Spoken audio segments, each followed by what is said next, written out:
예, 여러분 안녕하십니까. 반갑습니다. 이공재 원장입니다. 25년 시험 대비 GS 1순환 화제 1주 4일차 강의 시작하도록 하겠습니다. 자, 교통도 부분은 작년 같은 경우는 그냥 생략하고 지나갔습니다. 그 대신 이제 법령 밑에 있는 설치되던 법령을 공부했죠. 점검 실무에서 어차피 해야 되는 것이라서. 근데 점검 현장에서 좀 이렇게 쟁점들이 나왔어요. 그래서 필요한 부분에서 설명을 드리겠습니다.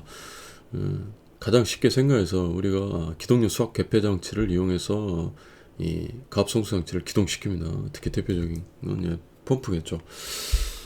그래서 보시면 이게 압력 챔버, 이 기동용 수압 개폐 장치에 압력 챔버를 가장 많이 사용합니다. 거의 대부분 압력 챔버가 설치되어 있어요. 그러면 여기 게이트 밸브가 있고, 게이트 밸브가 크진 않아요. 수도꼭지처럼 돌리게끔 되어 있습니다. 그래서 용량이 100리터죠, 압력 챔버. 그래서 이렇게 배관에 연결되어 있어요.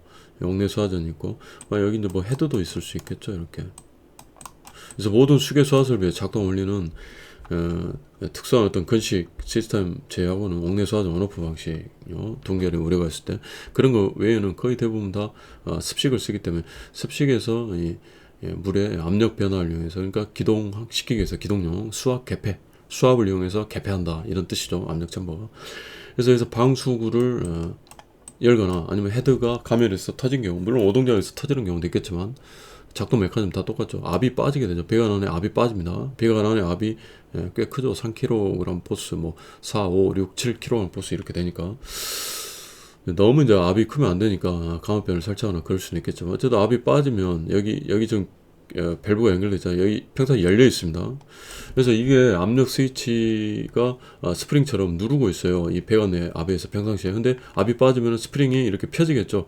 그러한 펴지는 이 변화를 수신기에 보시면 압력 스위치가 수신반에 신호를 주고, 그러면 수신반에 다시 동력 제어반, 보통 펌프실에 같이 있습니다. 동력 제어반에 신호를 주면 동력 제어반에서 이 펌프를 직접 돌리는 게 아니라 모터의 신호를 주면, 모터의 신호를 주면 모터가 돌겠죠. 그러면 각각 중압펌프, 주펌프 마다 이 동력 제어반 신호가 있으니까 펌프를 작동시키게 됩니다. 근데 압력 스위치가 이렇게 여러 개가 있죠. 하나, 만약 펌프가 두 대, 주펌프, 중압펌프가 있다면 하나는 충압, 하나는 보조겠죠. 그래서 만약에 처음에 이걸 디프 렌즈라, 디프는 차이를 말하고 렌즈는 정지점을 말해요. 정지점이 만약에 6kg 포스였다. 여기 딱 설정되네요. 여기서 설정을 합니다. 근데 압이 떨어진다. 압이 점점 떨어 5kg 포스가 됐다. 이게 이제 충압이 먼저 도는 거예요. 충압이 먼저 돌아가는 겁니다. 그래서 실제 화재가 아니고 어떤 화재가 아닌데 배관 내에 압이 이렇게 빠졌을 때는 충압 펌프가 말 그대로 압력을 충압시키라는 겁니다.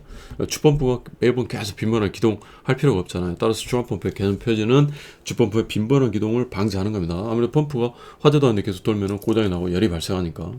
펌프가 어동력나서 계속 도는 경우에 펌프실에 딱 들어가 보면 출동 나가지고 이 열기가 굉장합니다. 그리고 동력을, 굉장히 큰 동력을 쓰기 때문에 이 펌프가 고장 날 수 있어요. 그러니까 이제 동력 제어반 내에는 이런 걸 방지하기 위해서 여러 가지 장치가 되어 있습니다. 뭐 퓨즈라는 거, 퓨즈가 떨어진다거나. 자, 어쨌든 이 5kg 포스가 떨어진다면 충압 펌프가 돌게 돼 있고, 그 다음 더 압이 떨어진다. 뭐 한 4kg 포스였다. 그때는 이제 주펌프가 돌기 때문에 이 세팅이 되어 있습니다. 압력 스위치가. 그런 원리예요. 이해되시죠? 근데 지금 이게 뭔가요? 자동 기동이에요. 스프링클러는 헤드가 터졌을 때 물론 자동 수화 설비고, 옥내 수화 설비는 사람이 직접 열어야 되니까 수동 수화 설비입니다. 근데 수동 수화 설비냐 자동 수화 설비냐 별개로 어쨌든 이런 압의 변화를 자동적으로 감지해서 이렇게 돌려주니까 자동 기동이라 합니다. 이해되시죠? 근데 우리가 이제 펌프실에 딱 가죠. 펌프실에 가면은 이렇게 돼 있겠죠. 펌프실이 이렇게 돼 있습니다. 자, 이렇게 있겠죠. 펌프실의 수조까지 이렇게. 사실 여기에서 이 점검 실무 일어나는 것들은 다 알고 계셔야 돼요. 근데 이제 화재안전 기준 때는 다 할 수도 없고, 지금도 안 해야 되는데 좀 하고 있잖아요. 어쩔 수가 없어요. 필요한 돈에서는 해야 되고, 생략하고 넘어가면 좋겠지만 찜찜합니다.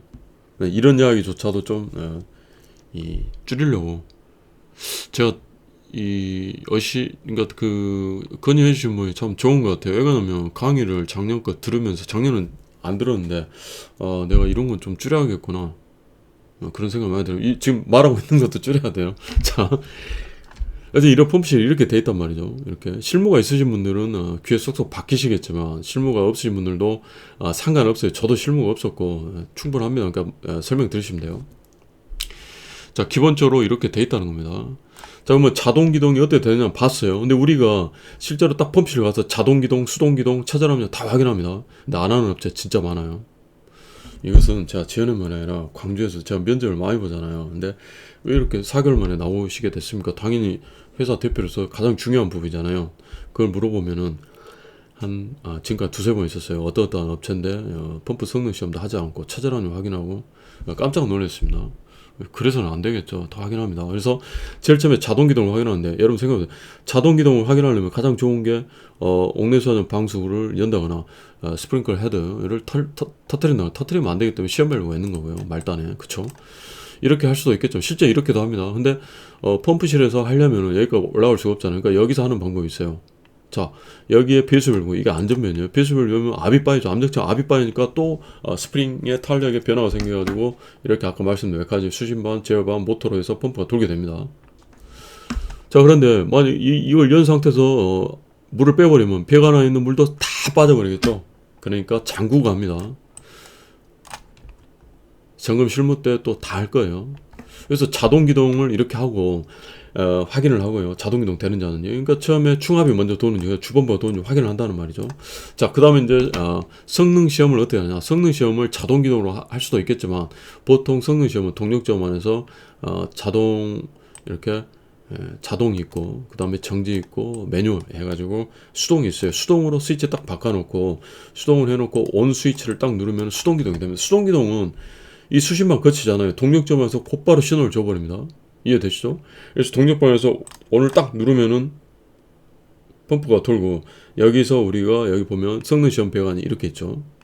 체크밸브와 이 펌프 터치축 사이에 이렇게 성능시험 배관이 있습니다. 그러니까 이건 이제 성능시험 할 때 당연히 이거 잠그고 해야겠죠. 잠그고 그러면은 펌프가 작동하면 물이 이렇게 간다는 겁니다. 그러면 평소에 밸브가 이렇게 잠겨 있지만 열어야겠죠. 이거 열고 처음부터 확 열지 말고 조금 연 상태에서 이렇게 수동기동 하면 이렇게 밸브를 조금씩 열어가면 유량계가 100% 전격 토출량이 나올 겁니다. 이때 이 압력계를 보면서 우리가 이 압력계 있죠. 압력계에서 전격 토출 압력 100%가 나오는지 확인합니다. 더 밸브를 더 열어요. 그러면은 이 유량계에서 150% 토출량이 나오겠죠. 그때 압력이 그래도 양정은 65% 이상 확보해야 된다. 이렇게 하자는 기준에 나와 있죠. 이걸 확인하는 게 바로 성능시험 배관입니다. 차저압력은 성능시험 배관도 다 잠그고 이것도 역시 잠근 상태에서 배관이 다 막힌 상태에서 차저압력이 140% 미만인가 전격 투자 압력에 이걸 본다는 얘기죠. 자, 그래서 어제 이제 펌프 성능시험을 하러 갔는데 제일 처음에 우리는 차저압력 확인하고 자동기동을 확인하는데 자, 이쪽에 여기 펌프가 다 합해서 4대가 있었어요. 그러니까 옥내수하전 주펌프가 있고 그 다음 옥내수하전 보조펌프가 있고 그 다음에 또 여기 스프링클러 주펌프가 있고 그 다음 스프링클러 보조펌프가 이렇게 있었단 말이죠. 그럼 차례차례 확인했는데 자, 여기서 자동기동을 우리가 먼저 확인하기 시작했어요. 이거 옥내입니다. 그리고 이건 스프링이고 자, 이걸 확인하기 시작했는데 보조가 먼저 돌아야 되잖아요. 보조펌프는 아예 돌지 않아요. 돌지 않고 바로 주펌프가 돕니다. 벌써 이상하죠. 뭐지? 하고. 그래서 이제 생략하고 결과적으로 확인해 보니까 이 보조펌프 이 압력 스위치 선로가 빠져 있었어요. 진짜 황당했습니다. 이런 경우 저는 처음 본 것 같아요. 건물주가 옆에서 계속 지켜보고 있었는데 이거 손대신 적 있어요? 손댄 적이 없대는데 제가 봤을 땐 죄송한데 거짓말 같아요. 그분이 웬만한 거 다 고치시거든요. 소방에 대해서 빠싸합니다. 손댄 적이 어떻게 선로가 빠져 있겠어요. 그래서 선로를 찡겼더니 이제 되는데 자, 근데 또 문제가 뭐가 생겼느냐. 이걸 선로를 끼우자마자 끼우고 그 다음에 자동기동 확인하니까 바로 보조펌프가 돕니다. 그 다음에 이제 압이 더 빠지니까 주펌프가 돌았어요. 근데 무슨 문제가 생겼냐면 자, 그 전에 자동기동 이렇게 확인하고 수동기동은 확인했는데 멀쩡하게 성능시험이 다 나옵니다. 왜냐면 이건 좀 자동기동 할 때는 자동기동 부저를 놔두잖아요. 근데 이제 성능시험 할 때 수동으로 돌리고 하니까 수동기동 했을 때 펌프의 성능은 문제없이 다 나왔다는 겁니다. 옆에 있는 스프링클도 마찬가지고 이것도 이제 문제가 있었는데 이건 두 번째 적점에 놔두고 지금 여러분 초보자들 나 소방에서 아무것도 모르는데 나 지금 무슨 말인지 모르겠다. 어쩔 수 없어요. 왜냐하면 중수 이상인 분들 설명드려. 그 다음에 아무리 초보자 하더라도 이 기사가 없으신 분들은 기사책 사라 했잖아요. 그래서 반복해서 학습하십시오. 그렇게 따라오셔야 돼요. 제 기준으로는 처음부터 다 이해했어요. 막 찾아보면서 해가지고 대부분 다 이해가 된다고 봐요. 근데 몇 프로 안 되신 분들 때문에 이 수준을 확 낮출 수는 없는 거예요. 자, 아무튼 그래서 이제 선로를 연결하니까 이제 자동 기동이 됐습니다. 문제는 뭐냐면은, 그러니까 나중에 점검실을 보면은 고장진 원인에서 중요한 쟁점 별 뭐 4개 5개 특 A급 문제로 다 나와 있는 것들인데, 중압펌프에 빈번한 기동이 있다. 이에 대한 원인과 대책을 기술하시오. 이게 과거부터 기출문제도 많이 나오고 우리가 실제로 공부를 해야 된다는. 근데 어제는 보니까 10초마다 한 번씩 이 중압펌프가 작동을 해요. 10초마다 한 번씩. 그러면 굉장히 많이 작동하는 거죠. 10초 있다가 윙 해도 압을 탁 채우고, 그 다음 또 10초 있다가 윙 하고 또 압을 채우고. 그러니까 압을 채우는 시간도 거의 한 1초예요. 1초도 안 됩니다. 근데 문제는 10초에 한 번 주기가 10초예요. 그러니까 얼마나 황당하겠어요. 근데 이런 경우는 종종 자주나 발생하는데, 이거 확인하는 방법 여러 가지. 지금 생략하기 시간이 너무 많이 걸려요. 결국 문제는 뭐였냐, 그러니까 이걸 확인하면 단계적으로 하는 거예요. 자, 이걸 잠그고 놔둬봤어요. 이것만 잠갔어요. 그런데도 똑같이 이렇게 윙 돌았다가 또 10초 있다 또 돌았다 한다는 거. 그러면 여러분 상적으로 여기에서 뭔가 좀 새고 있는 거. 압이 빠지면 돈다 했잖아요. 이해되시죠? 근데 금방 채운다는 것은 압이 살짝 빠지고 있다는 겁니다. 그래서 이놈이 범인이에요. 이놈 안전변. 그래서 안전변을 제가 건물주가 맞는 캡을 찾겠다고 하는데, 그렇게 하실 거 없고, 비닐로 있잖아요. 비닐로 제가 이걸 막아봤어요. 딱 씌워가지고. 그랬더니 압이 그래도 좀씩 빠지긴 하는데 훨씬 더 늦게 빠집니다. 바로 이해되시죠? 그러니까 여기가 문제였어요. 안전면. 그래서 이놈을 교체하기로 했어요. 이거.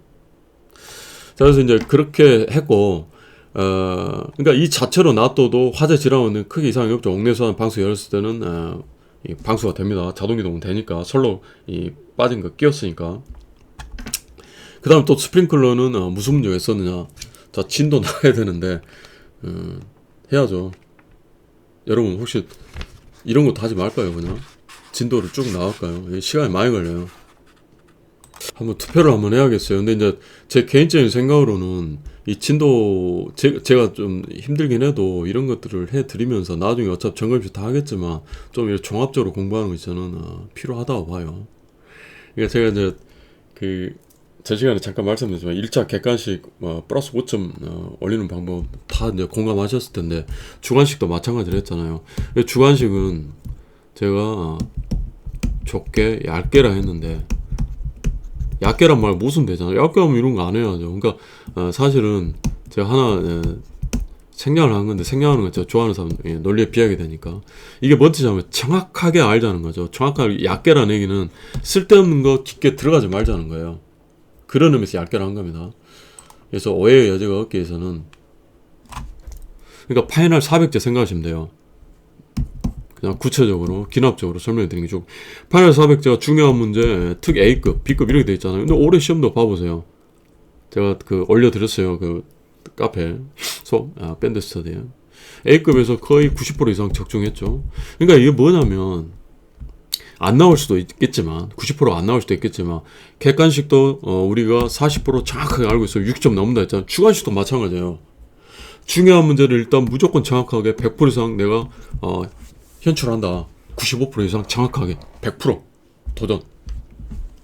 자, 이렇게 해가지고 이 점수를 확보하고 나머지 B급, C급, D급 이런 문제를, 자, B급에서 C급, D급으로 가는 것들은 시험이 가까워질수록 반복 횟수가 줄어들고 또 어려운 문제들이 지엽적인 게 있기 때문에 더 손에서 놓게 된다. 그래서 지금 1순환이 중요하다는 얘기입니다. 1순환 아니면 이런 이야기 할 시간도 없고, 이런 이야기도 이제 할 시간도 없고, 이런 것들 막 세세히 설명할 시간도 없어요. 그러니까 사법시험도 마찬가지. 1순환 때 이 최대한 많이 넓게 공부해가지고 그 기억을 계속 살리는 거예요. 모든 것들을 전부 다 A급 법처럼 정확하게 쓰면 좋겠지만 어렵다는 거죠. 그래서 제가 객관식 이야기도 한 거예요. 하지 말라는 얘기가 아니라. 그래서 중요한 문제 위주로 정확하게 쓰고 나머지를 써가지고 약간 결은 다르지만 나머지 40% 50% 정확히 알면은 점수가 40점 50점이 나오지 않고 제가 실증을 했잖아요. 60점 이상 62점 7점 나온단 말이죠. 실제로 8점 가까이 나와요. 사실은 확률이 더 올라가니 이것도 마찬가지예요. 이것은 조금 보온력이 더 낮아지더라도 점수가 확보가 된다는 얘기입니다. 이걸 빨리 깨달으셔야 돼요.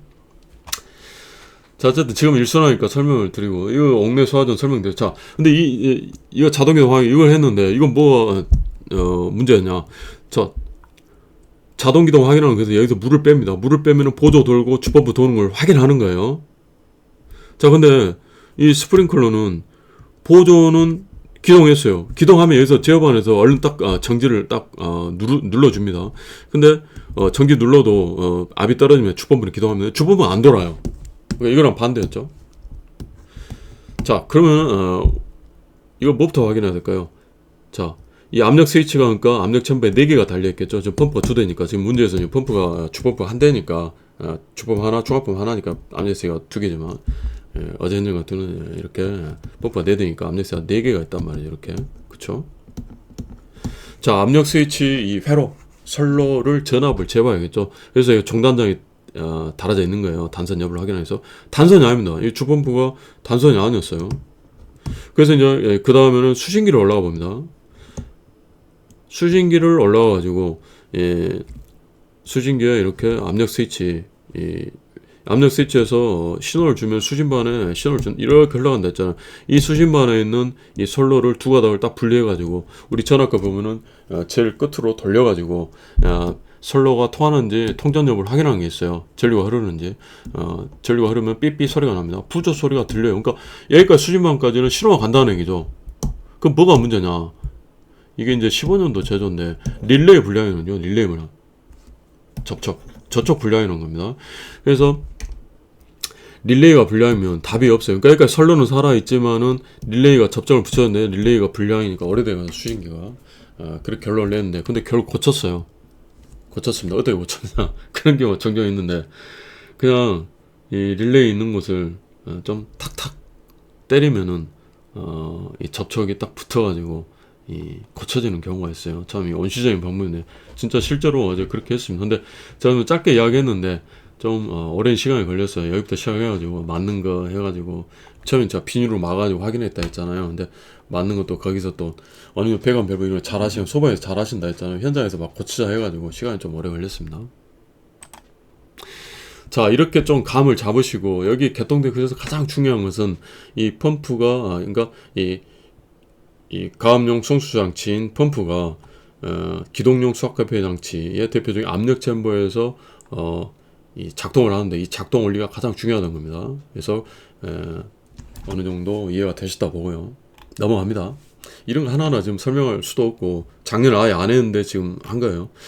자, 그리고 이제 적용 범위, 그 다음에 옥내 소화전 설비를 설치하는 특정 사고, 이것은 무조건 외워야 되고 여기다가 그냥 특 A라고 적어 놓으세요. 이건 외워야 되는 거예요. 법령 시간에 이건 보도록 하겠습니다.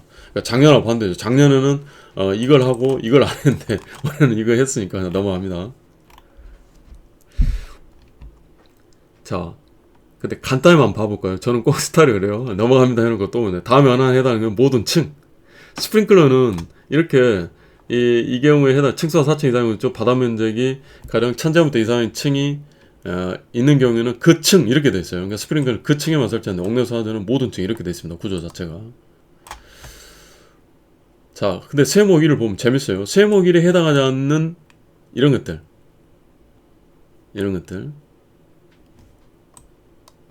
중에서 다음에 하나 해당하는 경우는 모든 층. 그러니까 뭔 말이에요? 이게 요건을 이렇게 더 완화시켰어요. 완화시켜버리니까 요건이 완화시키니까 법률 효과는 더 강화된다 합니다. 그러니까 요건이 이거밖에 안 돼도 해야 되니까 설치를 해야 되니까 국민의 기본권, 경제적 기본권에 제한을 가하죠. 그러니까 이것은 약간 법학적인 설명인데 그냥 참고하세요. 그래서 면적이 더 작아도 이러한 용도는 좀 중요하다 보고 좀 엄격하게 규율을 하겠다는 얘기죠. 그 정도 감 잡고 넘어갑니다. 그러니까 다 이렇게 요건이 완화되죠. 근데 이러한 구조들이 계속 나와요. 계속. 그래서 법령할 때 보도록 하겠습니다. 자, 차고 주장. 차와 관련된 것은 숫자 2와 연결된다. 주로 연관된다 했어요. 면적 200점에 대해서 해당 부분에만 설정. 여기 또 해당 부분으로 돼 있고. 그래서 이 정도 보고 넘어가도록 하겠습니다.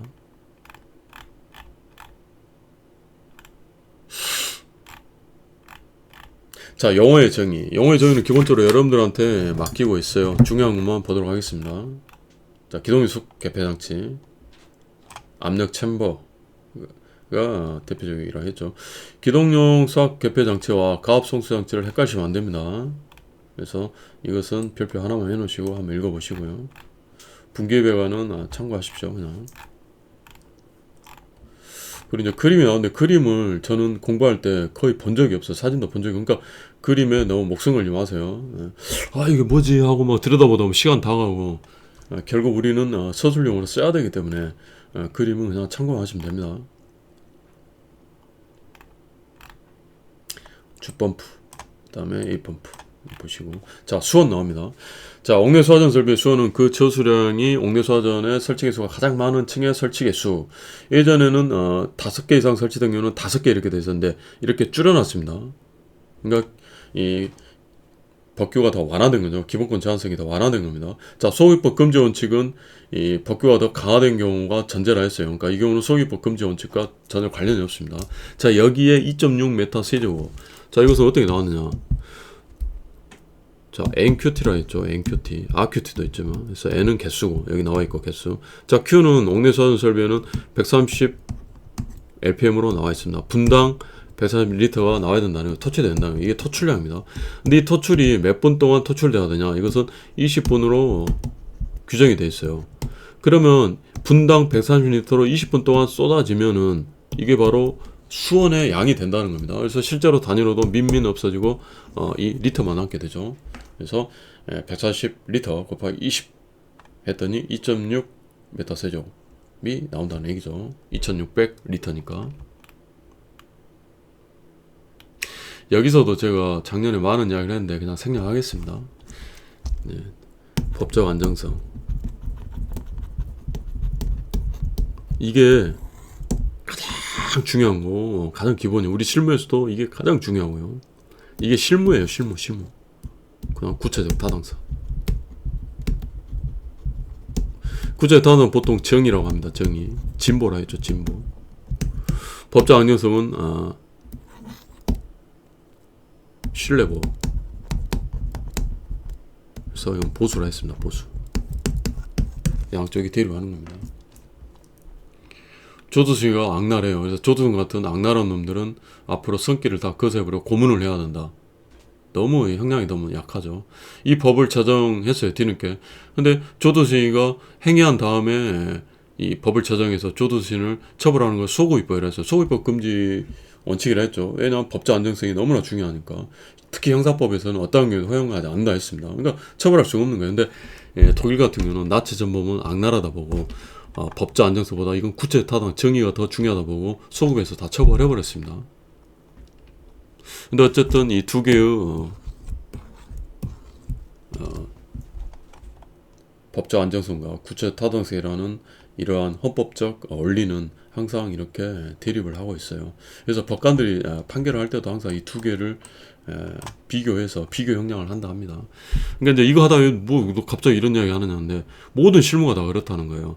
그래서 우리가 보면은 이 원칙적으로 소급이 안 되기 때문에 소급을 하려면 반드시 법에 근거가 있어야 되고, 그렇기 때문에 스프링클러, 간 스프링클러, A적으로 노이즈 시설 뭐 이런 용도의 경우에 한정해서 소급을 할 수 있도록 되어 있고, 법령에 반드시 구체적으로 규정이 되어 있어야 된다 했어요. 근데 소화기는 이렇게 소급 시킬 수 있다 이렇게 대놓고, 그러니까 강화된 기준을 적용시킬 수 있다 해놓고 실제적으로 법이나 령에는 구체적인 기준이 없어요. 그러니까 소급이 안 됩니다. 그만큼 엄격하다는 얘기예요. 이것도 뭐냐면, 자, 원래는 우리가 5개 했는데 2개로 줄어들었잖아요.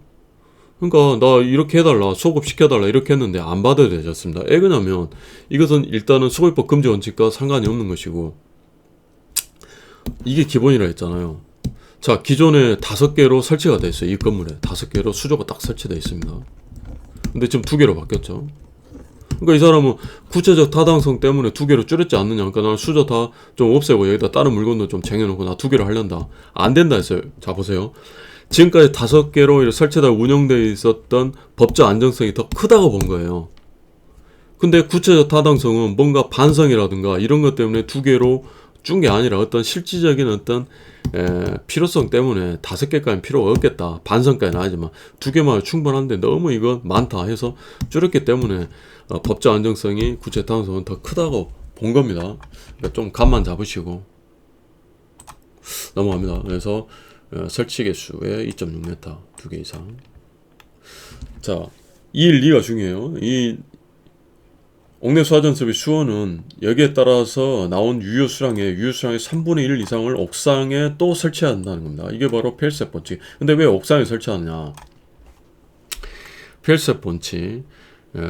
실패해도 안전해야 된다. 자, 이 가압성수장치를 주펌프를 사용하는 펌프를 사용하는 경우는 그 펌프는 반드시 전동기관 펌프를 사용해야 되겠습니다. 전기. 곧바로 전기에 힘에서 작동할 수 있기 때문에 좀 신뢰성이 높다고 보는 건데, 전기의 취약점은 화재가 났을 때 선로가 끊겨버린다는, 다 타버려가지고. 자, 그렇기 때문에 실패했죠. 전기가 다 끊기면. 하지만 실패해도 안전해야 되니까 옥상 수저를 건물 위에다가 딱 설치해 놓으면 이 낙차업에서 초기 소화는 가능하다는 겁니다. 소방대가 출동할 때가. 그게 유효수량 전부는 아니더라도 유효수량 3분의 1 이상을 옥상에 설치해 놓으면은 전기가 안 되는 경우에도 자연 낙차로 소화 가능하다. 그래서 펠셉 본칙. 자, 그런데 다만 다음에 연한에 해당하면 그렇지 않다. 이렇게 파란색. 근데 여기도 파란색이란 말이죠. 그래서 뭐 현관편으로 칠해도 되겠고요. 자, 암기법도 볼까요? 지하고수 건지텐 주동 별내비. 여기는 그냥 기동을 해요. 기동가 이렇게 합니다. 여기다 기동이라고 연필로 적어놓으세요. 이렇게 일단 외우십니다. 여기 있죠. 이거 숙제예요 오늘. 자, 보세요. 지하층만 있으면은 이건 설치할 수 옥상이 없잖아요. 그쵸? 그 다음에 고가수조를 가압성에서 설치했거나 또 가압수조를 가압성에 설치하는 경우는 전기로 이렇게 이 가압해서 송수하는 장치가 아니죠. 이건 압력원을 이용해서. 그 다음에 고가수조는 자연낙차를 이용해서 하기 때문에. 자, 그 다음에 수원이 건축물의 최상적 설치 방수보다 높은 위치에 있으면은 굳이 또 옥상수조, 그러니까 자연낙차가 확보가 되어 있으니까 옥상수조를 설치할 취지가 없다는 겁니다. 자, 건축물의 높이가 지표면은 10m 이하면은 필요한 자연낙차 뭐 3m, 4m가 아니라 스프링클러 같은 경우는 0.1MPa, 즉 10m가 필요한데, 옥내수화는 17m 필요한데 좀 낮아서 이것도 효용성이 좀 떨어진다는 얘기예요. 다 이해되시죠? 그러면은 5번과 6번이 남죠. 자, 주펌프와 동등 이상의 성능이 있는 별도의 펌프로서 내연기관은 말 그대로 내부에다가 연료를 저장했다는 거. 전기는 외부에서 오는 연료잖아요. 그쵸? 그러니까 국어를 잘해야 돼요. 국어를. 저는 이제 또 제 자랑입니다. 국어 75점 만점 75점을 맞았어요. 야, 국어를 75점 맞은 사람이 만점 맞은 사람이 뭐 너밖에 없어. 많죠. 많은데 아무튼 저는 국어에 좀 관심이 많고 항상 찾아봐요, 단어를. 여러분도 좀 그렇게 한번 해보십시오. 뭐 엉뚱한 거만 찾아보지 마시고. 어쨌든 그래서 내연기관을 하면 대표적으로 우리가 기름을 쓴다는 거, 특히 디젤을 씁니다. 디젤. 자, 그래서 그럼 전기하고 상관이 없어요. 전기가 끊겨도 연료로 동작하니까 내연기관 기동에 연동하여 작동해. 또는 비상전원을 연결. 여전히 전기를 쓰지만 비상전원은 뭔가 더 강화된 선로를 구성하고 있다는 거야. 내압에선 내열 배선을 했기 때문에 화재 때도 견뎌낸다는 겁니다. 이해되시죠? 그러니까 펠셉 본칙이 달성이 되겠죠. 자, 이 일구의 단서에 해당하는 경우, 그러니까 이거 막 시험에 나면 어떻게 쓰냐? 일정한 기준의 단서에 해당하는 경우 이렇게 쓰시면 돼요. 일정한 기준의 단서. 아니면은 요 단서 5번 보시면 저 각주를 달아놨는데 기동장치로는 기동 수압급의 장치 또는 이하 동등 이상 성능이 있는 것을 설치하고. 이게 이제 본문이고 단서라는 겁니다. 이거 단서. 이거. 다만 학공창으로서 동계로 이런 시설에 의해서는 외부에 배관이 있다 보면 동파 우려가 있다는 겁니다. 그래서 이러한 경우에는 물을 채워넣지 않고, 배관에 물을 채워넣지 않고 물을 싹 빼놔요. 물을 싹 빼놓고, 그럼 화재가 났을 때 어떻게 동력을 시키느냐. 자, 물을 다 채워놨으면 아까 제가 메커니즘 설명드렸지만 방수구를 열면은 앞변화에 의해서 기동이 된다 했죠. 근데 지금은 물이 없으니까 어떻게 해야 돼요? 사람이 손으로 스위치를 눌러가 직접 신호를 지휘반에 줘야 된다는 겁니다. 이해되시죠? 이렇게까지 설명했는데 이해가 안 되시면 안 돼요. 자, 그럼 중요한 건 뭐냐. 이렇게 했을 때는 배관 내에 물이 없으니까 위에다가 이거 고가수와 옥상수조는 달라요. 옥상수조를 설치해서도 배관 내에 물이 없잖아요. 그러니까 도대체 제한낙자가 확보가 안 된다는 얘기입니다. 그 이야기예요. 단서에 해당하는 경우. 자, 더 설명을 드릴 수도 있는데 일단은 지나갑니다. 자, 옥상수조는 이하 연결된 배관을 통해 상시수화소를 공부할 수 있는 구조의 특정 소방 대사물인 경우에는 둘 이상의 특정 소방 대사물이 있더라도 하나의 맛을 그림을 하나 그냥 그려놓으세요. 글자만 읽으면 막 복잡하잖아요. 이렇게. 자, 이런 경우는 거의 못 봤는데 이 건물이 두 개가 이렇게 연결된 경우 봤어요. 그럼 여기 옥상수에 설치했으면 이렇게 배관이 해가지고 여기 이제 개폐로 평상시에 열려 있을 것이고 이렇게 자연낙차 확보되겠지만 이렇게 또 연결을 해가지고 여기도 배관을 해가지고 자연낙차가 확보될 수 있을 수도 있죠. 그러면 굳이 양쪽에다가 설치할 필요 없다는 얘기입니다.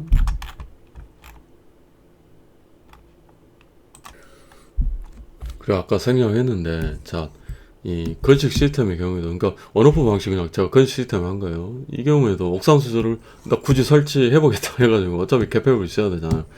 그럼 이렇게 돼 있으면 여기는 동파 오류가 있으니까 이 밸브를 설치했어도 여기를 잠가놔야겠죠.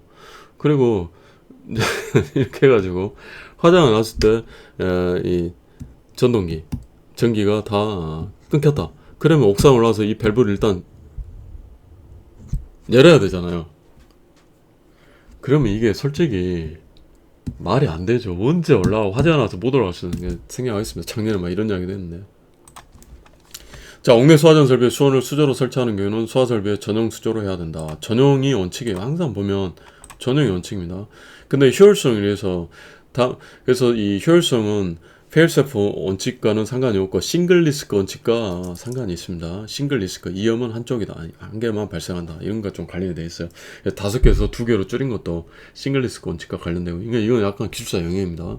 자, 어쨌든 다음에 그러니까 너무 쓸데없이 많이 설치하지 마라 하면 국민의 기본권에 또 제한이 되니까 굉장히 그래서 국민의 기본권은 최소한으로 할 것 헌법사항이에요. 헌법사항. 이거 위반되면 헌법소원 제기하면은 이 법률이나 이 시행령 지금 헌법이 위반된다 해서 무효가 돼버립니다. 실제로 헌법소원 굉장히 많이 제기를 하죠. 예전에 가산점 남자한테 주는 것은 위헌 아니나 해서 위헌 결정도 나왔고 군대를 왜 남자만 가느냐. 남자들이 헌법소원 제기했는데 아직은 합헌이죠. 근데 이 재판관 중에 2명은 위헌 맞다. 저도 위헌이라고 봐요. 여자도 군대 가야 된다 저는 생각합니다. 여자분들 뭐 기분 나쁘시 모르겠지만 그게 맞아요. 뭐 예전처럼 막 창이나 칼 들고 전쟁하는 것도 아니고 여자들이 더 훨씬 더 침착하게 차분하게 이렇게 전투에 임할 수 있어요. 굳이 막 나가서 막 청소하지 않아도 얼마든지 다른 부분으로 국방의 의무를 이행할 수 있어요. 헌법에도 국방의 의무는 남자가 이행한다 이렇게 돼 있잖아요. 국방의 의무는 국민의 의무로 돼 있어요. 여자들도 해야 되는. 여자들은 아예 국방의 의무를 이행하지 않고 있잖아요. 대체 복무라도 해야죠. 그래서 아직은 합헌이라고 한 사람들은 무슨 이유를 들었냐면 여자는 임신을 해야 된다. 근데 솔직히 젊은 여자는 임신합니까 지금? 딩크족도 많잖아요. 아무튼 옆으로 또 뻘소리니까 죄송합니다. 뻘소리 하죠. 자, 다음에 하나 해당하는 경우는 그렇지 않다. 그래서 이것은 그림 보면 바로 이해되시는데 풋밸브 또는 흡수구를 다른 설비에 풋밸브 흡수구가 나중에 설치한 때는 겸용이 가능하고 겸용하는 경우가 좀 더 많은 것 같아요. 반반 같기도 하고. 자, 근데 겸용에도 아무 이상이 없어요. 이거 보시고 이거 시험에도 유효수량 나왔는데 여러분 이런 거 공부할 때는 그냥 내가 초등학생이다 생각하고 공부하시는 게 전 좋다 봐요. 이게 저는 이거 또 설명하면 더 길어지는데 예전에 모의고사 채점 해보면 이제 사부시험입니다. 약간 문장력 서투르고 해도 하나 논리에 비약하지 않고 하나부터 밑에서부터 기초부터 이렇게 개념 풀이부터 하면서 쭉 올라온 답안지는 진짜 감동을 줍니다. 자, 뭔 말이냐. 물이 이렇게 빠지잖아요. 이렇게 점점 빠집니다. 이렇게. 자, 여기까지 있을 때도 일반 펌프는 급수가 되죠. 자, 물이 일반 펌프 후드밸브보다 더 밑으로 내려왔어요. 이렇게 됐으면 일반 펌프는 이제 급수가 안 됩니다. 근데 소방 펌프는 후드밸브 밑에 있으니까 급수가 되겠죠. 여기까지. 따라서 유효 수량이 여기부터, 그렇잖아요. 여기부터 여기까지가 되는 겁니다. 높이가. 자, 그리고 가로 세로가 있겠죠. 높이 다 곱하면은 이 수온의 양이 나온다는 겁니다. 그래서 이걸 이용해서 예전에 설계시공 문제가 나온 적이 있었죠. 관리사에. 자, 이 고가수조 마찬가지. 고가수 전화해서 이건 지하에 보통 있잖아. 지하에 있는 것과 왜 위에 있는 것과 똑같지. 이렇게 그걸 생각하면 돼. 물이 빠지는 모양을 생각하면 돼. 이렇게 똑같잖아요. 물이 이렇게 빠지잖아요. 그쵸? 그러니까 여기부터 여기까지 된다는 얘기입니다. 되셨죠? 그리고 이제 이렇게 이해했으면 외우면 되는 거겠죠. 그래서 풋, 흡, 수다 많구만. 네가 진짜 네 말대로 고수인지도 모르겠지만 고수를 하더라도 너는 급수가 낮다. 이런 얘기예요. 풋, 흡, 수다, 고수 급수가 낮은. 사실 말이 많다. 저도 지금 말을 굉장히 많이 하고 있는데 이 말이 많다 해서 이 수다장이라고 말 많다 볼 수는 없는 거예요. 쓸데없는 이야기를 했을 때 말이 많다 이렇게 하는 게 맞는 것 같아요. 자, 그래서 유효 수량 이 부분 별표 하나 해놓으시고 방금 설명드렸고, 그렇죠? 이것은 겸용이 가능한 경우 다만 이걸 말씀드린 거고, 이렇게 형광펜으로 이렇게 해놓으시면 좋을 것 같아요. 자, 지금 시간이 없어 이렇게 하고 있는데 이런 식으로 이게 보기가 좋습니다. 이런 식으로 한 게. 근데 하고 나서 나는 이거 보기 안 좋은 것 같은데 괜히 했어 하실 수도 있으니까 좀 심사숙고해. 하나의 방침을 딱 여러분들이 해놓으시면 책을 만들었나 했잖아요. 쭉 가야 되니까 저는 연필로 하는 걸 좀 추천드립니다. 이렇게 하면 좀 보기 괜찮을까요? 이렇게 한다는 거죠. 자, 이것은 뭐냐면, 그래서 옆에다가 이런 것은 제가 공부하는 요령인데 이것은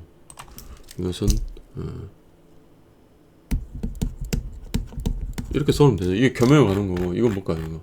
이것은 별표 하나 해놓으시고 유효 수량이라는 거죠. 유효 수량. 옆에다 하나씩 써놓은 것도 괜찮아요. 물론 여기 팩시머에도 이렇게 표시 하나 해놓고. 재밌지 않나요? 이런 식으로 하면. 자, 옥내수화전 설비용 수조는 다음 각구 기준에 따라 설치한다. 그래서 이건 점동 수구맨 상받고 살짝 미쳤다. 지금도 저는 계속 그 다음에 표지의 배표음표. 그래서 굉장히 쉬운 것이고 아직 시험에 안 나왔지만은 진짜 토시 하나 안 틀리고 다 쓸 생각을 하셔야 돼요. 근데 여기서 그래도 좀 쓰기 어려운 게 이거예요. 이거 다 숙제지만 특히 이거 일순환이지만 이거 한번 정확히 쓰려고 한번 생각해 보시고. 자, 근데 여기서 핵심어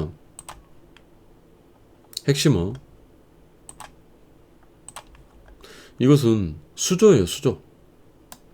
자, 여기서 핵심은 이것은 배관입니다. 배관. 그래서 수조 외측에 보기 쉬운 곳에 수조라고 표시한 표지를 하라는 얘기입니다.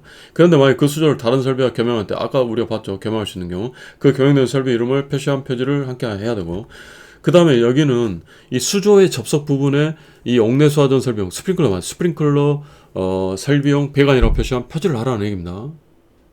그러니까 이건 수조고 이건 배관. 단서는 뭐냐? 근데 수조와 가까운 장소에 근데 배관이라고 표지를 하라 했는데 수조와 가까운 장소에 보통 펌프가 설치되어 있어요. 그리고 이 펌프에 펌프라고 표시를 냈다면 생략이 된다는 얘기입니다. 그래서 그림을 안 봐도 되지만 이런 거예요. 자, 원래 여기다가 배관 표지도 하고 그 다음에 여기 또 수조 표지도 해야 돼요. 수조 표지는 여기라고 되어 있네요. 그러니까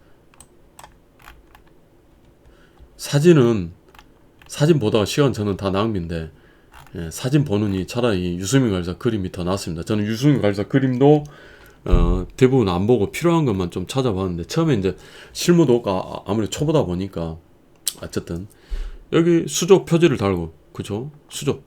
그 다음에 여기 배관 표지를 단다는 겁니다. 이렇게. 근데 이 배관 표지를 생략할 수 있는 경우가 있다는 얘기죠. 주위에 바로 옆에 펌프가 있고, 바로란 말은 안지만 주위에 펌프가 있고, 이 펌프에 펌프라고 표지를 했다면, 이 설비용 펌프라고 표시를 했다면, 표지가 있다면, 사실 이거 이해하고 있느냐 시험에 안 물어보냐. 이거 쓰라고 나오지. 근데 어느 정도는 이해를 하고 우리가 가자는 얘기죠.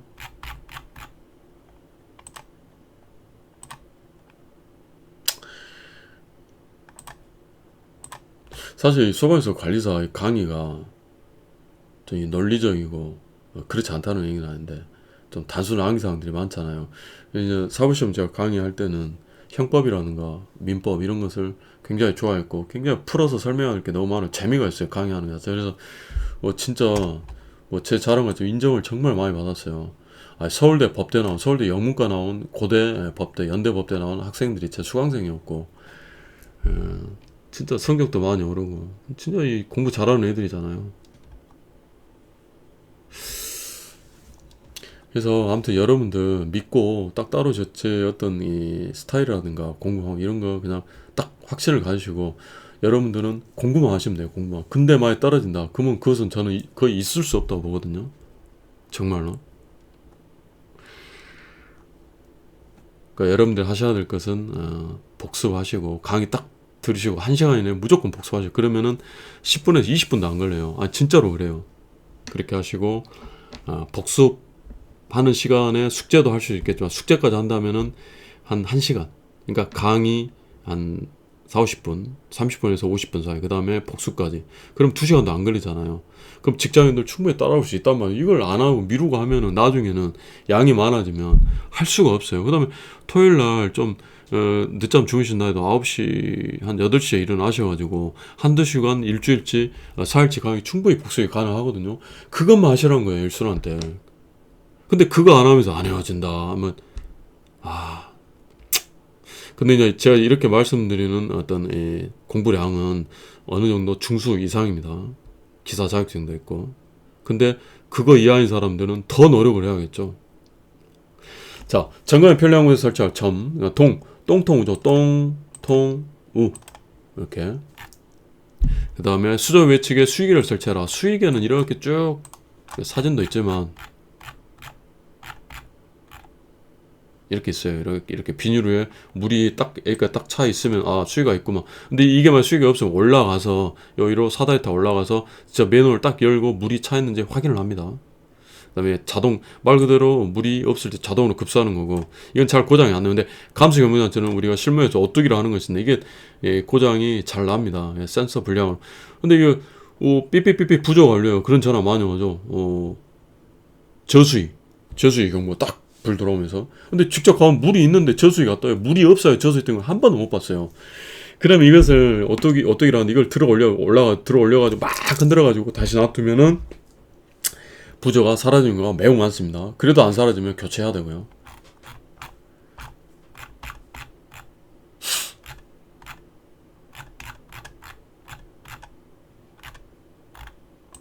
자, 여기 나와있죠. 수구맨. 다만 구조상 불가피한 경우는 수저의 맨홀 등을 통해서 수저안의 물의 쉽게 확인할 수 있도록 해야 한다. 자, 상받고 수저의 상단이 바닥보다 높은 때는 수저 외측 고정식 사다를 설치합니다. 그 다음에 요령인데요. 여러분, 지금은 연필로 하시는데 뭐냐면, 저 같은 경우는 이렇게 반복되는 것 있잖아요. 수족 이런 거 다 녹색으로 칠해버렸어요. 암기량을 좀 줄이기 위해서. 확인할 수 있도록 해야 한다. 그 다음에 뭐뭇을 설치한다. 계속 반복되잖아. 함께 해야 된다. 그 다음에 를 할 거 이런 식으로 연필로 처음에 하십시오. 하기 싫으면 안 하셔도 되고요. 그냥 지금 보면은 이거 있잖아요. 저는 성격이 이런 것도 되게 보기 싫어했어요. 그래서 자꾸 연필로 하라고 말씀드린 겁니다. 실제로 명문대생들도 공부할 때 처음에 연필로 해요. 처음부터 막 색깔만 하다가 나중에 후회하니까. 자, 수저가 실내에 설치된 데는 그 실내에 조명설비를 설치한다. 자, 수저의 밑부분은 청소용 배수valve 또는 배수관을, 당연히 청소용 배수valve도 배수관을 해야죠. 근데 이게 문제가 뭐냐면, 이것도 실무상 일어난 일인데, 청소하는 경우가 자주 발생하잖아요. 근데 청소할 때 오늘 좀 진도 조금밖에 못 나가겠네요. 작년에 비해서 이야기를 안 할 수도 없고. 청소할 때 있잖아요, 여러분. 여기 배수valve가 있단 말이에요. 물을 다 뺀단 말이에요. 물을 그 다음에 다시 채우는 건데, 이 물을 채울 때 소방용 이 밸브로 이 급수관을 통해서 채우는 게 아니잖아요. 그러니까 이 사람들이 물을 뺄 때 일단 여기를 잠굽니다. 그렇지 않으면 여기 체크밸브 있으니까 물은 체크밸브 보시면 이쪽으로만 흐르잖아요. 그러니까 이쪽으로 물은 역류는 하지 않아요. 그러니까 하지만 여기 있는 물은 다 빠져버려요. 그러니까 이 사람들 시간 많이 걸리잖아요. 자기도 일 빨리 끝내고 가니까. 그러니까 여기를 보통 잠그고 하거든요. 근데 잠그고 나서 물을 채운 다음에 이거 열어줘야 하는데, 그냥 이것을 잠그고 그냥 가는 경우가 너무나 많아요. 너무 많습니다.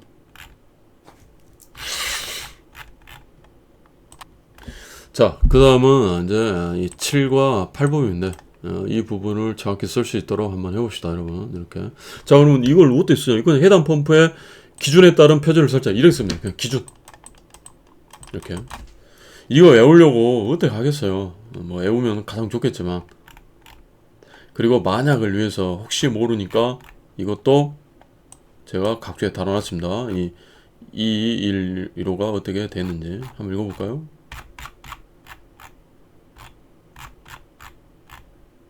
갑성 장치는 그러니까 펌프도 있고 고화수 다 갑성장치잖아요. 장치는 옥내 소화전 펌프라고 표시한 표지를 할 것.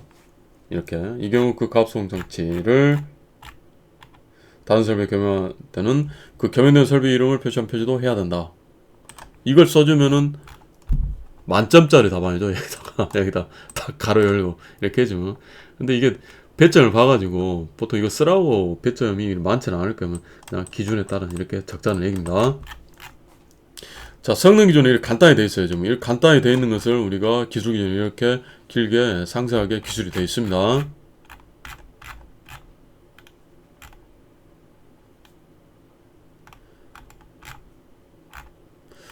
자, 이런 거 이제 넣어놨는데 그냥 안 보셔도 돼요. 이런 근데 나중에 자, 전동이 또는 내연기관에 따른 펌프를 이용하는 가압송장치는 다음 기준에 따라 설치해야 된다. 그래서 여기 보시 이 일이잖아요. 그래서 가압송장치 설치 기준이에요. 그 다음에 중요한 밑줄. 다만 가압송장치 부분 전동기에 따른 펌프로 설치해야 된다. 물론 단선은 우리가 파란색으로 하기로 했지만 워낙 중요하니까 제가 빨간색 했고 그 다음에 여기는 요령이 파란색 표시를 이렇게 형광펜으로 하시면 좋습니다. 자, 쉽게 접근할 수 있고 점검에 충분한 공간 있는 장소로서 점화침이라 하죠. 점화침. 점검 항목. 그리고 이제 강의할 때 점검 항목과 뭐 성능 시험 조사표 이런 것을 같이 이렇게 볼 수도 있겠지만 지금 완전 시간 낭비예요. 완전 시간 낭비고 화자안전 기준을 확실히 공부하고 나서 나중에 접근하는 게 훨씬 빠르고 각각 별개의 암기법으로 들어가는 것이 헷갈리지도 않고 가장 좋습니다. 무슨 말인지 이해되시죠? 지금 화자안전 기준도 얼마나 할 게 많아요. 근데 이거 하면서 점검 항목, 성능 조사표 들여다보기 시작하면 헷갈리고 안 돼요. 공부가 절대 그래 하지 마십시오. 그러니까 제가 이제 사무시험 공부를 해봤잖아요. 그렇게 공부 안 해요. 사무시험도 비슷한 구조로 막 세부 기준 있고 규칙 있고 한데 같이 한꺼번에 필요할 때 보는 것이고 또 지금 더구나 소방의 관리사는 필요하지도 않아요. 크게 지금 오히려 이렇게 있잖아요. 자, 이렇게 돼 있는데 화자안전 기준에 성능 기준, 기술 기준에 점검 항목도 뭔가 이런 것들을 확인하기 위해서 항목을 둔 거잖아요. 그러니까 좀 비슷하겠구나. 이 정도 감 잡고 넘어가고 나중에 점검 실무 때 본격적으로 공부하고 암기하는 것이 훨씬 더 낫습니다. 자, 어쨌든 점화침 피해를 받을 우려가 점화침 맞을 때 피가 났다. 피해를 받을 우려가 없는 것을 설치한다. 똥통우 표현은 점검 항목에도 계속 나와요. 자, 3번은 뭐냐. 특정 소방 대상은 어느 층에 있어서 해당 층 옥내 소화전을 동시에 사용할 경우 자, 2개 이상 설치된 2개를 동시에 사용하는 경우도 있을 수 있겠죠. 근데 거의 이런 경우는 없을 거예요. 화재가 이렇게까지 심한 경우는 없어요. 심하게 나는. 그러니까 옛날에 5개는 너무 많았죠. 어쨌든 이렇게 예전 같으면 5개 또는 지금은 2개죠. 2개를 동시에 사용할 경우에도 이 정도 압력과 방수량은 확보하라는 얘기입니다. 호스를 포함하고요. 그 얘기예요. 자, 다만 하나의 옥내 소화전을 사용하는 노즐 선단에서의 방수압 0.7MPa 이건 너무 세요. 그러면 이거 0.2MPa도 굉장히 반동력이 센데 이건 너무 세다는 겁니다. 그래서 이 경우는 호스 적결기 인입체에 감압 장치를 설치하는 감압변을 보통 많이 설치합니다. 자, 펌프의 터출량은 옥내 소화전이 가장 많이 설치된 층의 설치 개수의 130rpm을 곱한 양 이상이 될 거. 그래서 아까 우리가 수온의 영향 계산할 때 잠깐 봤고 NQT에서 NQ죠. 이거 NQ 적어놓으세요. 이렇게 NQ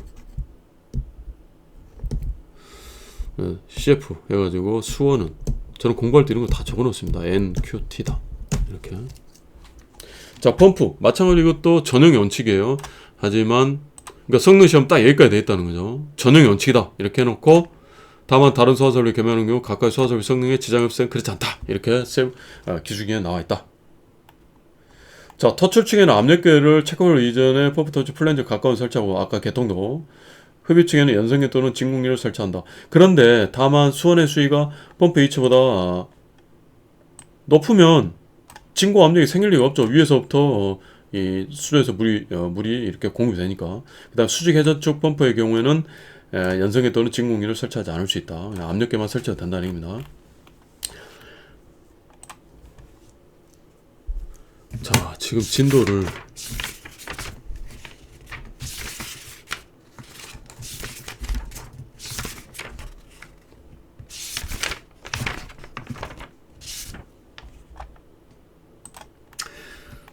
자, 펌프의 성능 시험. 차전 운전 시 전격 토차 압력이 140% 초과하면 안 되고, 전격 토차 150% 운전 시에도 전격 토차 압력 60% 이상이 나와야 돼요. 아까 개통 짧게 설명드렸는데, 자, 펌프의 성능을 시험할 수 있는 성능 시험 배관을 설치하는 게 성능 시험 배관 있죠. 다음 중압 펌프는 성능 시험 배관은 없습니다. 그래서 연결 송수관 설비의 경우에도 펌프 성능 시험 배관에게는 규정이 없었는데 이제 새로 들어왔고요.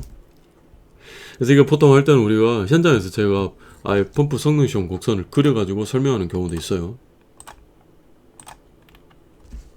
그래서 이렇게 돼 있죠. 여기가 압력이고 양정이죠. 여기가 토출량.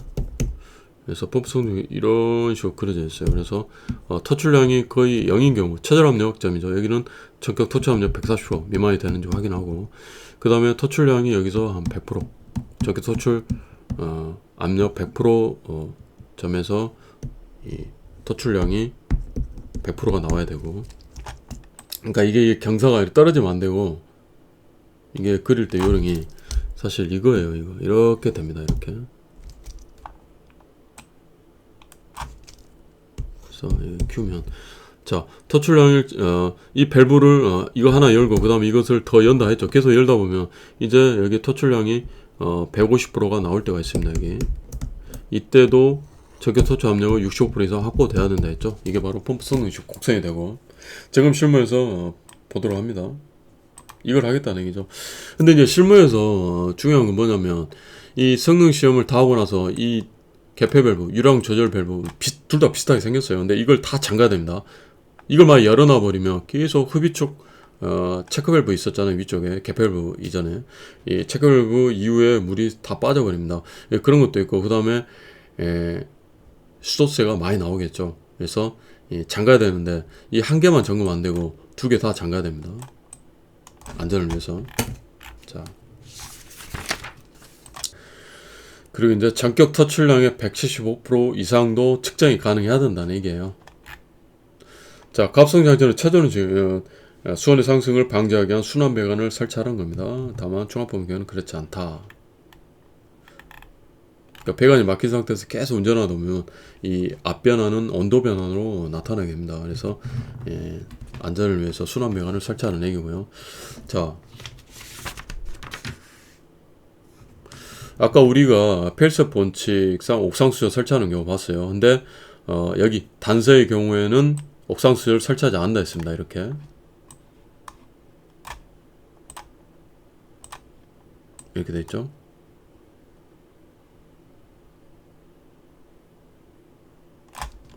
자, 여기서 이제 단서가 나오는데, 기동장치로는 기동용 수압배선이 또는 이하 동동에서 보통 압력 챔버를 사용한다 했고, 그런데 합공창의 경우에 동결 우려가 있다. 합공창은 무조건 이 기동 스위치 설치하는 게 아니라, 합공창이면서 동결의 우려가 있는 장소에 있어서는 기동 스위치에 보호판을 붙잡고 온오프 방식을 했죠. 옥내서점 내에 설치할 수 있다. 건식 시스템이란 거 이렇게 돼 있다는 겁니다. 그러면 여기서 그렇다면 이렇게 펌프를 기동시키는 방식, 즉 온오프 방식의 경우에는 페일셋 원칙을 달성하지 않아도 되는가? 그렇지 않아요. 이 경우에도 페일셋 원칙은 달성이 돼야 됩니다. 그래서 여기다가 하나 적어 놓으세요. 옥상 수조는 면제된다. 연필로 적어 놓으십시오. 그러나 페일셋 원칙은 여전히 달성되어야 된다. 달성되어야 한다.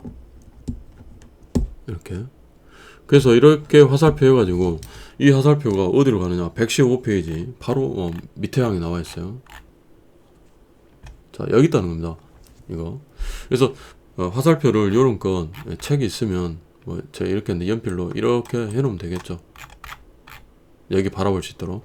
자, 그래서 지금 방금 본 219 단서의 경우에는 옥상 수저를 설치하지 못해요. 안 된다 했으니까. 하지만 펠스 먼저 달성돼야 되니까 주펌프와 동동이사 성능이 있는 별도의 펌프로서 내연기관의 기동과 연동하여 작동되거나. 그래서 이것은 제가 쓰는 방법이 보라색을 많이 이제 저는 활용을 하는데,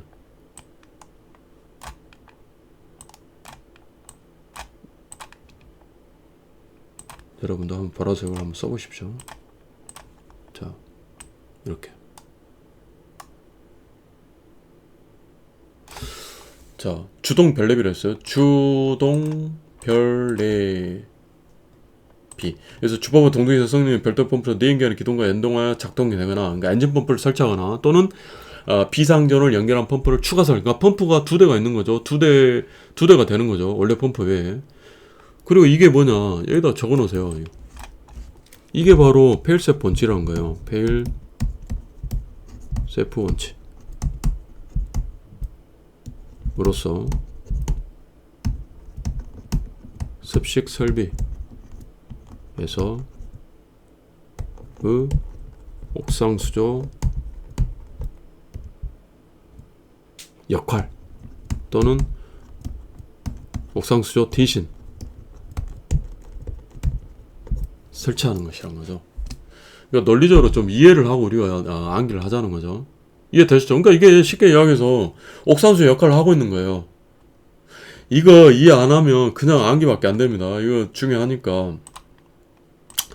자, 그럼 아까 우리가 습식 설비에서 옥상수를 설치한다 했는데, 다음에 하나에 해당하는 경우는 제한다 해가지고 나왔던 거 있죠. 그것들이 다 나오는 거예요. 그러니까 제하고스 건지텐 가가 나오는데, 당연히 주동 별내비는 제하가 되겠죠. 주동 별내비는 옥상수의 역할을 하고 있으니까. 그래서 그게 지금 빠져 있는 거예요. 이해되셨죠? 이렇게 정확히 이해하고 공부합시다. 제가 만약 출제위원이라면 그 부분을 정확히 이해하고 있는가 물어볼 텐데. 자, 오늘 여기까지. 뭐 이거 읽어보면 압력 챔버는 보통 100대 이상일 것으로 합니다. 그 다음에 이제 요새는 이제 압력 챔버가 지금 이건 이제 물리적으로 물을 직접 이렇게 이 공기와 물을 딱 채워가지고 쓰고 있는데, 지금은 이제 전자식 압력 챔버가 나와가지고 훨씬 더 이 부피도 작고 더 유지 관리가 더 쉬워집니다. 지금은. 근데 이걸 일단은 아직까지 이걸 많이 쓰고 있다는 얘기예요. 자, 오늘 여기까지 하고, 여기 디프 렌즈 이런 것도 좀 설명을 드려야 되니까 오늘 진도는 여기까지 하도록 하겠습니다. 수고하셨고, 숙제는 여러분 지금 제가 강의에 설명한 다 숙제예요. 이것도 숙제. 근데 이거 하나씩 하지 마시고, 제가 지금 이 펠세프 원칙에 따라 옥상 수저 설치한다 다만 이렇게 돼 있었고, 근데 그 시스템으로 쓰는 경우 여기 219 단서의 경우에는 옥상 수저를 설치하지 않아도 되는데, 옥상 수조를 설치하지 않아야 된다는 게 펠세프 원칙은 달성이 돼야 되잖아요. 그럼 펠세프 원칙을 달성해서 이렇게 하는 것이 바로 옥상 수조 역할을 하는 것, 즉 펠세프 원칙에 충실한 것이고, 하지만 다만 하는 경우에는 이것을 설치하지 않아도 된다는 얘기입니다. 그래서 이렇게 항목이 나와 있다. 주동 별내비는 그래서 생략이 되어 있는 거. 이런 과정을 쓰십시오. 이게 바로 숙제예요.